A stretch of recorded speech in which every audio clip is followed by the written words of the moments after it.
Syadda mi'dzarah. Syadda mi'dzarah artinya mengencangkan sarung. Al-Imam Ibnu Hajar Al-Asqalani yang lahir tahun 773 Hijriah, wafat pada tahun 852 Hijriah, mengatakan syadda mi'zarah ini bahasa kinaya, kiasan.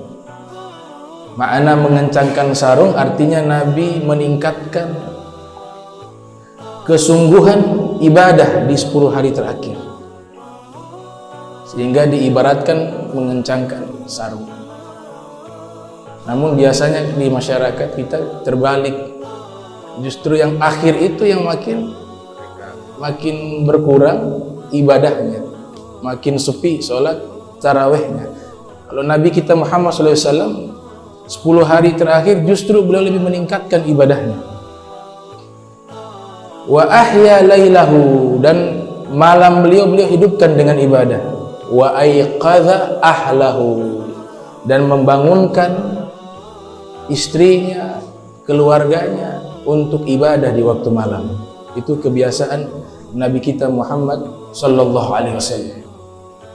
Hal yang sama diriwayatkan oleh Imam Muslim Ibnul Hajjaj Al-Kushairi Naisaburi dalam sahihnya, yang lahir tahun 204 Hijriah, wafat pada tahun 261 Hijriah. Sayyidatuna Aisyah mengatakan, kana Rasulullah yastahidu fil ashril awakhir ma la yastahidu fi ghairihi.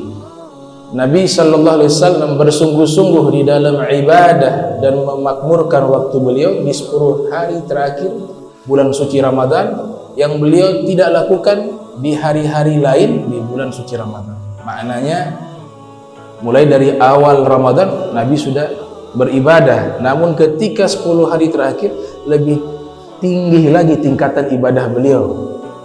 Para ulama mengatakan sebabnya ada dua. Para ulama hadis ketika menjelaskan kenapa 10 hari terakhir justru Nabi lebih meningkatkan ibadahnya, nah mereka mengambil kesimpulan ada dua. Yang pertama, bahwa amalan itu yang kita lakukan, amal soleh, bagian akhir itu penentuan. Ada satu riwayat hadis dari Nabi kita Muhammad sallallahu alaihi wasallam. Nabi bersabda, innamal a'malu bi khawatimiha. Amal ibadah kita itu dihitung penghujungnya, akhirnya. Makanya hanya ada dua. Apabila seseorang meninggal itu hanya dua keadaan, husnul khatimah sama su'ul khatimah.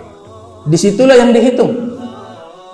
Di saat seseorang meninggal dalam keadaan sholat, maka dia husnul khatimah. Di saat meninggal dalam keadaan maksiat, maka su'ul khatimah. Hanya dua. Oleh sebab itu Al-Imam Al-Manawi, seorang ulama pakar hadis dunia, pengarang kitab Faidul Qadir, mengatakan, yamutul mar'u ala ma 'asha alaih wa yub'atsu anhu ala ma mata alaih. Biasanya orang yang meninggal dalam keadaan husnul khatimah ataupun su'ul khatimah itu tergantung aktivitas di saat ia hidup. Mana yang lebih dominan? Kalau lebih dominan ketaatan dan kebaikan, insya Allah potensi besar dia akan mendapatkan husnul khatimah. Namun sebaliknya, waktu yang ia habiskan dalam hal-hal yang mendatangkan kemurkaan Allah, di dalam kemaksiatan, maka di akhir hidupnya tidak jauh dari su'ul khatimah.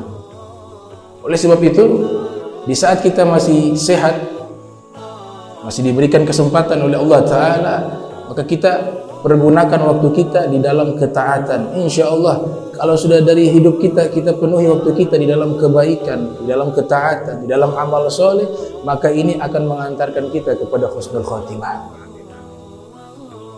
Di dalam riwayat Bukhari juga disebutkan alasan kedua kenapa Nabi meningkatkan ibadahnya di 10 hari terakhir bulan suci Ramadan, karena Nabi berharap ketika ibadah bertepatan dengan malam yang mulia yang namanya Lailatul Qadar. Karena di dalam hadis Rasul sallallahu alaihi wasallam bersabda, taharrau Lailatul Qadri fil witri minal ashril awakhir min Ramadan.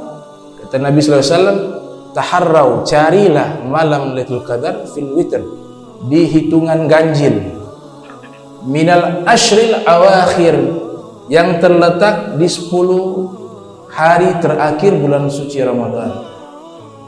Maka ini satu isyarat, di 10 hari terakhir bulan suci Ramadan terdapat Lailatul Qadar, khairun min alfi syahr, yang dia lebih baik daripada 1000 bulan. Lebih baik dari 1000 bulan maknanya pahalanya melebihi pahala ibadah 1000 bulan. Yang maknanya anugerah yang Allah berikan lebih baik dari anugerah amal yang dia lakukan selama 1000 bulan. Nah, itu Nabi tingkatkan untuk berharap bisa mendapatkan daripada malam Lailatul Qadar. Nah, cara kita mencari Lailatul Qadar bukan hanya sekedar mencari, tapi mengisi waktu dengan ibadah. Sebagaimana hadis yang diriwayatkan dari Abi Hurairah, Rasul sallallahu alaihi wasallam bersabda, "Man qama Ramadhana imanan wa ihtisaba ghufira lahu ma taqaddama min dzambihi." Siapa yang mendirikan Ramadan, Imam Nawawi yang lahir 631 Hijriah, wafat 676 Hijriah mengatakan di dalam Syarah Muslim ketika menjelaskan hadis tersebut, makna mendirikan Ramadan adalah al-muradu bi qiyamir Ramadan salatut tarawih. Makna mendirikan Ramadan yaitu melaksanakan salat tarawih. Di dalam riwayat yang lain Nabi katakan, man qama lailatul qadar, siapa yang mendirikan malam Lailatul Qadar diampunkan dosanya yang lalu. Sama seperti mendirikan salat tarawih di bulan suci Ramadan, diampunkan dosa yang lalu. Imanan wahtisaba, dengan keimanan, meyakini. Ibnu Hajar mengatakan makna iman yaitu meyakini kesunahan daripada salat tarawih tersebut. Wahtisaba talabus thawab minallah, makna wahtisaba dia lakukan ibadah tersebut semata-mata mencari balasan di sisi Allah Subhanahu wa taala. Nah, ini yang namanya mencari Lailatul Qadar. Bukan hanya sekedar mencari, tapi dia gunakan waktu tersebut untuk ibadah. Kemudian Nabi ajarkan juga kepada istri beliau, hadis yang diriwayatkan oleh Ibnu Majah dalam sunannya, yang lahir tahun 209 Hijriah, wafat 273 Hijriah. Sayyidatuna Aisyah mengatakan, "Ya Rasulullah, ara'aita in alimtu ayya Lailatul Qadar ma aqulu fiha." Wahai Rasulullah, seandainya saya tahu malam ini adalah malam Lailatul Qadar, kira-kira doa apa yang baik aku ucapkan di malam tersebut, kata Sayyidatuna Aisyah. Kemudian Nabi sallallahu alaihi wasallam bersabda, "Quli," bacalah doa, "Allahumma innaka 'afuwun karim tuhibbul 'afwa fa'fu anni." Dalam riwayat yang lain tanpa kata karim, "Allahumma innaka 'afuwun tuhibbul 'afwa fa'fu anni." Riwayat Ibnu Majah ditambah kata karim. Jadi bisa kita gunakan dua riwayat tersebut. Setelah itu kita bisa tahu kenapa malam Lailatul Qadar ini menjadi satu perhatian khusus dari Nabi Muhammad SAW, karena malam ini adalah malam yang berbeda tentunya dengan malam-malam lainnya. Kita beramal di malam tersebut, pahalanya khairun, bukan sama, lebih hebat dari ibadah selama 1000 bulan. Kenapa malam Lailatul Qadar ini mulia padahal dia sama dengan malam-malam lainnya? Maka pasti ada historis, ada sejarah, pasti ada momentum khusus yang membuat malam itu menjadi mulia. Syekh Nawawi Al-Bantini dalam kitabnya, dalam tafsirnya Tafsir Al-Munir menjelaskan alasan pertama kenapa malam Lailatul Qadar itu mulia, karena di malam itu Allah mencatat seluruh takdir makhluk. Sebagaimana hadis yang diriwayatkan di dalam Sahih Muslim, Rasul bersabda, "Kataballahu maqadiral khalaiqi qabla ay yakhluqas samawati wal arda bi 50,000 sanah."